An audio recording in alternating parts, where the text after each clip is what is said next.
తెలంగాణలో ఎస్ఐఆర్ ప్రక్రియలో సమస్యలు అధికారులకు కంటి మీద కునుకు లేకుండా చేస్తున్నాయి. ముఖ్యంగా ప్రముఖుల మ్యాపింగ్ మందకొడిగా సాగుతోందనే విమర్శలు వినిపిస్తున్నాయి. వీఐపీ, వీవీఐపీ మ్యాపింగ్ చేయడం ఫీల్డ్ అధికారులకు సవాల్గా మారింది. వీఐపీల ఓటు మిస్ అవ్వకూడదని సీఈఓ సుదర్శన్ రెడ్డి ఆదేశాలు జారీ చేయడంతో ఒకటికి 2-3 సార్లు వీఐపీ మ్యాపింగ్ జరుగుతోందని సమాచారం. తెలంగాణలో ఎన్నికల సంఘం చేపట్టిన ప్రత్యేక ఓటరు జాబితా సవరణ సర్ కార్యక్రమం వేగంగా కొనసాగుతోంది. అయితే వీఐపీలు, వీవీఐపీల ఓటరు వివరాల మ్యాపింగ్ అధికారులకు సవాలుగా మారినట్లు తెలుస్తోంది. రాష్ట్ర వ్యాప్తంగా ఇంటింటికి వెళ్లి ఓటర్ల వివరాలను ధృవీకరిస్తున్న బూత్ లెవెల్ అధికారులు, ప్రముఖ ప్రజాప్రతినిధులు, ఉన్నతాధికారుల వివరాల సేకరణలో ప్రత్యేక పరిస్థితులను ఎదుర్కొంటున్నారు. ఎమ్మెల్యేలు, లోక్సభ సభ్యులు, రాజ్యసభ సభ్యులు, మంత్రివర్గ సభ్యులు, శాసన మండలి కీలక సభ్యులు, ఉన్నత స్థాయి ఐఏఎస్, ఐపీఎస్ అధికారులు, సినిమా పరిశ్రమ, రాజ్యాంగ పదవుల్లో ఉన్న ప్రముఖులతో సహా సుమారు 2000 మంది వరకు వీఐపీ, వీవీఐపీ వర్గంలో ఉన్నట్లు అధికార వర్గాలు అంచనా. సాధారణ ఓటర్ల మాదిరిగా వీరి నివాసాలకు వెళ్లి ప్రత్యక్ష ధృవీకరణ నిర్వహించాల్సి ఉన్నప్పటికీ భద్రతా పరిమితులు, వీఐపీ, వీవీఐపీల అధికారిక పర్యటనలు, సమావేశాలు, బిజీ షెడ్యూళ్ల కారణంగా మ్యాపింగ్ ప్రక్రియ ప్రభావితమవుతోందని సమాచారం.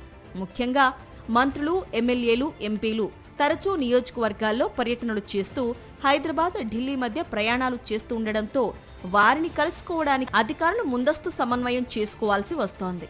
అంతెందుకు CEO Sudarshan Reddy vote mapping ఇప్పటికీ కాలేదని ఆయనే మీడియా సమావేశంలో వెల్లడించారు. అలాగే పలువురు ప్రముఖులకు ఒకటి కంటే ఎక్కువ నివాసాలు ఉండడం కూడా మరో సమస్యగా మారింది.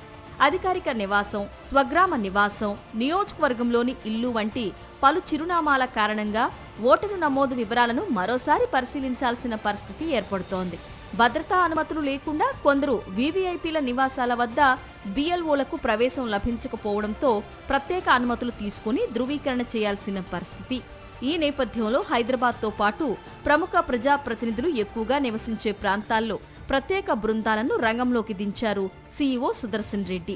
వీఐపీలు, వీవీఐపీల వివరాలను సైతం సాధారణ ఓటర్ల మాదిరిగానే నిబంధనల ప్రకారం ధృవీకరించాలని కేంద్ర ఎన్నికల సంఘం ఆదేశించినట్లు తెలిసింది. అధికార వర్గాల ప్రకారం రాష్ట్ర వ్యాప్తంగా లక్షలాది మంది ఓటర్ల మ్యాపింగ్ వేగంగా జరుగుతున్నప్పటికీ వీఐపీ, వీవీఐపీల వివరాల ధృవీకరణకు అదనపు సమయం, ప్రత్యేక సమన్వయం అవసరమవుతోంది. అయినప్పటికీ నిర్ణీత గడువులోగా ఎస్ఐఆర్ ప్రక్రియను పూర్తి చేయడానికి అధికారులు చర్యలు వేగవంతం చేశారు.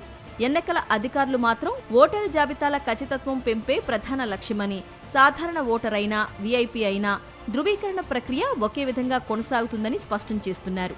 దీంతో రాష్ట్రంలో జరుగుతున్న ఎస్ఐఆర్ కార్యక్రమంలో వీఐపీ, వీవీఐపీల మ్యాపింగ్ అంశం ప్రస్తుతం ప్రత్యేక చర్చనీయాంశంగా మారింది.